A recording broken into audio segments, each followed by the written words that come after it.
जय जगन्नाथ आपण समस्त को आ गोटे इंपोर्टेंट सेशन वेलकम देखंतु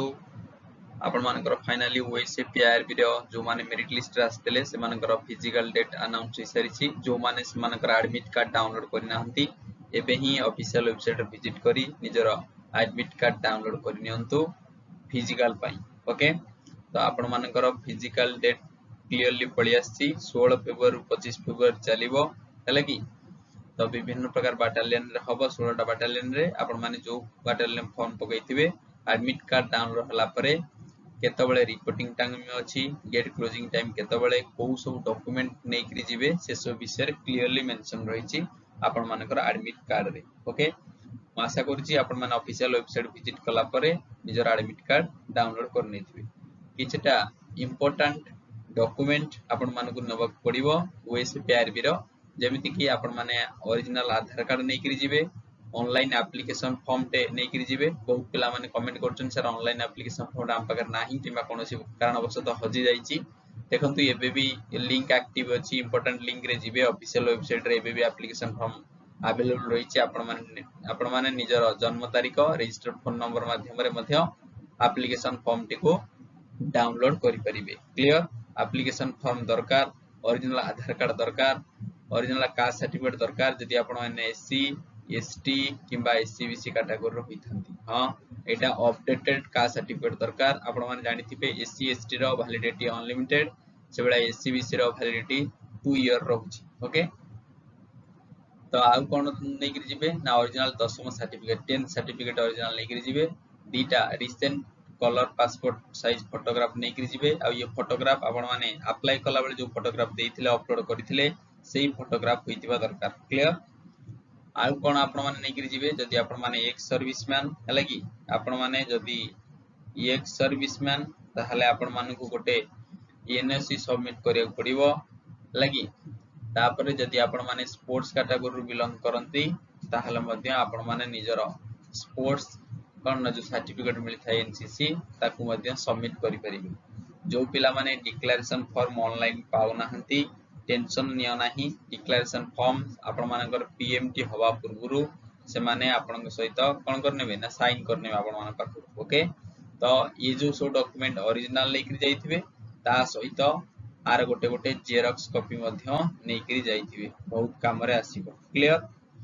आ बहुत पिला माने कहउतले सर आधार कार्ड प्रॉब्लम अछि देखंतो आधार कार्ड जदि आपण मान प्रॉब्लम अछि एफिडेविट करि कि नेकि जिवे चलिबो नले वोटर आईडी थिबो ताकू मोर जे ओरिजिनल नेकि जिवे नले ड्राइविंग लाइसेंस छियो ताकू मध्ये ओरिजिनल नेकि जिवे क्लियर एगरा सब कंपलसरी रहिछि क्लियर ओके आपण मानकर फिजिकल डेट 16 फेब्रुआरी रो 27 फेब्रुआरी चलिबो आपण मानकर रिपोर्टिंग टाइम रहिछि समस्तकर प्राय हैला कि 16 25 फेब्रुआरी भीतर जाओ जो मानकर फिजिकल रहिला 5:30 रे से बाटालियन निर्दिष्ट बाटालियन आपण मानु पहुंचे पड़िबो तेनु जो मानकर 16 तारिख रे अछि 15 तारिख पूर्व दिन से माने पळै जिवे हैला कि गोटे दिन रहिबे सेठी जगह पर रहिला परे आपण माने जानि परिबे आपण मानु बहुत हेल्पफुल रहिबो ओके जो माने 16 रे बाहरिबे बहुत प्रॉब्लमेटिक हबो 5:30 बहुत सकाळ ए टाइम रे पहुंचिया संभव पर होई नै पारे क्लियर जो मानकर दूर रे पडिछि जेमिति कि रायगडा हला जेमिति कोरापुट हला मालकानगिरी हला से माने गोटे दिन हाते रखि टिकट करि नियंतु जेमिति कि ट्रेन टिकट करंतु किबा बस टिकट जोगे गोटे दिन पूर्व जाई जगह पर पहुंचु क्लियर ओके ये थिला आपण मानकर ओएसपी आरबी न्यू अपडेट आउ किछि अपडेट रहिछि जेमिति कि जीडीएस बा ग्रामीण डाक सेवक आ रिक्रूटमेंट रहिछि से विषय हम सब डिस्कशन करिबा एटा क्लियर मन रहिला त ओके नेक्स्ट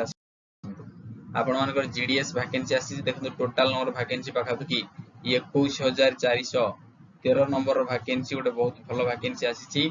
हला कि पोस्टल तरफ रु ए सेंट्रल गवर्नमेंट जॉब मान रखंतु एथिरे कोनोसी एग्जाम आपण मानकु दबा पड़िबा नाही नो एग्जाम क्लियर तापरे क्वालिफिकेशन कोन रहिछि ना क्वालिफिकेशन ओनली 10th पास रहिछि जदि हमें एज रो कथा कहिबा